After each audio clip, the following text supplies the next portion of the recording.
ನಮಸ್ಕಾರ, welcome back to my channel.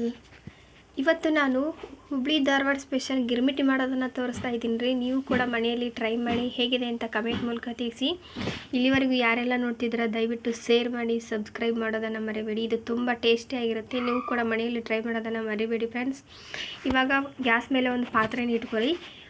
ಪಾತ್ರೆ ಬಿಸಿ ಆದ ನಂತರ ಅದಕ್ಕೆ ಸ್ವಲ್ಪ ಎಣ್ಣೆ ಹಾಕಿರಿ. ಎಣ್ಣೆ ಜಾಸ್ತಿನೇ ಇರಬೇಕು, ಯಾಕಂದರೆ ಇದು ಪೂರ್ತಿಯಾಗಿ ನಾವು ಎಣ್ಣೆಯಲ್ಲೇ ಮಾಡೋದ್ರಿಂದ ಇದಕ್ಕೆ ಎಣ್ಣೆ ಜಾಸ್ತಿನೇ ಇರಲಿ. ಎಣ್ಣೆ ಬಿಸಿ ಆದಮೇಲೆ ಅದಕ್ಕೆ ನಾವು ಜೀರಿಗೆ ಸಾಸಿವೆಯನ್ನು ಹಾಕ್ಕೊಳ್ಳೋಣ ಫ್ರೆಂಡ್ಸ್. ಇದರಲ್ಲಿ ಯಾವುದೇ ರೀತಿ ನೀರಂತೂ ಬಳಸುವಂತಹ ಅವಶ್ಯಕತೆ ಇರಲ್ಲ. ನೀರನ್ನು ಬಳಸಿದರೆ ನಾವು ಅದಕ್ಕೆ ಮಣ್ಣಕ್ಕೆ ಒಗ್ಗರಣೆ ಅಂತ ಕರಿತೀವಿ. ಸೊ ಹಾಗಾಗಿ ಗಿರ್ಮಿಟಿ ಮಾಡಬೇಕಾದ್ರೆ ಯಾವುದೇ ಕಾರಣಕ್ಕೂ ನೀವು ನೀರನ್ನು ಹಾಕಬೇಡಿ. ನೀರು ಹಾಕಿದರೆ ಮಂಡಕ್ಕಿ ಎಲ್ಲ ಒದ್ದೆ ಆಗಿ ಮುದ್ದೆ ಥರ ಬರ್ತೈತಿ. ಸೊ ಅದು ಒಗ್ಗರಣೆ ಥರ ನಾವು ಸೂಸ್ಲ ಅಂತ ಕರಿತೀವಿ, ಆ ರೀತಿ ಆಗುತ್ತೆ. ಹಾಗಾಗಿ ಅದಕ್ಕೆ ನೀವು ನೀರನ್ನು ಬಳಸಬೇಡಿ. ಇವಾಗ ನಾವು ಎಣ್ಣೆ ಬಿಸಿ ಆದಮೇಲೆ ಜೀರಿಗೆ ಸಾಸಿವೆ ಹಾಕ್ಕೊಂಡು ಅದು ಫ್ರೈ ಆದಮೇಲೆ ಶೇಂಗಾ ಹಾಕ್ಕೊಂಡು, ಶೇಂಗಾ ಗೋಲ್ಡನ್ ಬ್ರೌನ್ ಬಂದಮೇಲೆ ಹಸಿಮೆಣಸಿನ್ಕಾಯಿ ಕರಿಬೇವನ್ನು ಹಾಕ್ಕೊಂಡು ಫ್ರೈ ಮಾಡ್ಕೊಳ್ತಾ ಇದ್ದೀವಿ. ಇದೆಲ್ಲ ಫ್ರೈ ಆದಮೇಲೆ ಈರುಳ್ಳಿಯನ್ನು ಹಾಕ್ಕೊಳ್ಳಿ. ಚಿಕ್ಕದಾಗಿ ಕಟ್ ಮಾಡೋಂಥ ಈರುಳ್ಳಿಯನ್ನು ಕೂಡ ನಾವು ಚೆನ್ನಾಗಿ ಮಿಕ್ಸ್ ಮಾಡಿ ತೊಗೋಬೇಕು ಎಣ್ಣೆಯಲ್ಲಿ. ಇವು ಎಲ್ಲವೂ ಕೂಡ ಎಣ್ಣೆಯಲ್ಲೇ ಚೆನ್ನಾಗಿ ಬೆಂದ್ಕೊಳ್ಬೇಕು. ಸೊ ಹಾಗಾಗಿ ನಾವು ಎಣ್ಣೆಯಲ್ಲಿ ಫ್ರೈ ಮಾಡಿ ತೊಗೊಳ್ತಾ ಇದ್ದೀವಿ. ಕೊನೆಯಲ್ಲಿ ನಾವು ಇದಕ್ಕೆ ಉಪ್ಪು ಮತ್ತು ರುಚಿಗೆ ತಕ್ಕಷ್ಟು ಉಪ್ಪು ಹಾಕಿದ ನಂತರ ಸ್ವಲ್ಪ ಸಕ್ಕರೆ ಸೇರಿಸ್ಬೇಕು. ಸಕ್ಕರೆ ಬೇಡ ಅಂದರೆ ನೀವು ಸ್ಕಿಪ್ ಮಾಡ್ಕೊಂಡು ಬೆಲ್ಲನೂ ಸೇರಿಸ್ಕೋಬೋದು.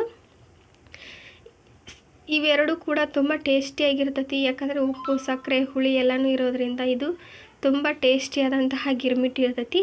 ನಾವು ಫೈನಲಿ ಇದಕ್ಕೆ ಟೊಮೆಟೊನ ಹಾಕ್ಕೊಳ್ತಾ ಇದ್ದೀವಿ. ಟೊಮೆಟೊನ ಹಾಕ್ಕೊಂಡ್ಬಿಟ್ಟು ಟೊಮೆಟೊ ಮೆತ್ತಗಾಗೋವರೆಗೆ ಎಣ್ಣೆಯಲ್ಲಿ ಚೆನ್ನಾಗಿ ಫ್ರೈ ಮಾಡಿ ತೊಗೊಳ್ಳಿ.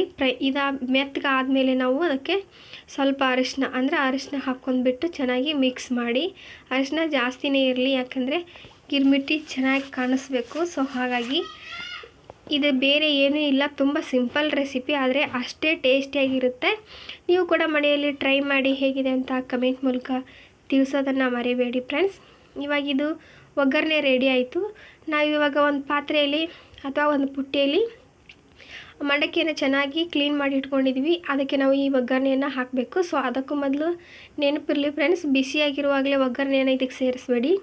ಒಗ್ಗರಣೆ ಮಾಡಿದ್ದಂಥದ್ದು ಎಲ್ಲ ಬಿಸಿ ಎಲ್ಲ ತಣ್ಣಗಾದ್ಮೇಲೆ ಸೇರಿಸ್ಕೊಳ್ಳಿ, ಅಂದರೆ ತುಂಬ ಚೆನ್ನಾಗಿರುತ್ತೆ. ಇದನ್ನು ನೀವು ಕೂಡ ಮನೆಯಲ್ಲಿ ಟ್ರೈ ಮಾಡೋದನ್ನು ಮರಿಬೇಡಿ. ಚೆನ್ನಾಗಿ ಮಿಕ್ಸ್ ಆಗಬೇಕು. ಆ ರೀತಿ ಎಲ್ಲ ಒಗ್ಗರಣೆಯನ್ನು ಮಂಡಕ್ಕಿ ಜೊತೆ ಸೇರಿಸಿ ತೊಗೊಳ್ಳಿ. ಆವಾಗ ನಮ್ಮದು ಟೇಸ್ಟಿಯಾದಂತಹ ಹುಬ್ಳಿ ಧಾರವಾಡ ಸ್ಪೆಷಲ್ ಗಿರ್ಮಿಟಿ ರೆಡಿ ಆಗುತ್ತೆ. ಇದ್ರ ಜೊತೆ ಉಪ್ಪಿಟ್ಟು ಜೊತೆ ತಿನ್ಬೋದು, ಹಾಗೇನೂ ತಿನ್ಬೋದು.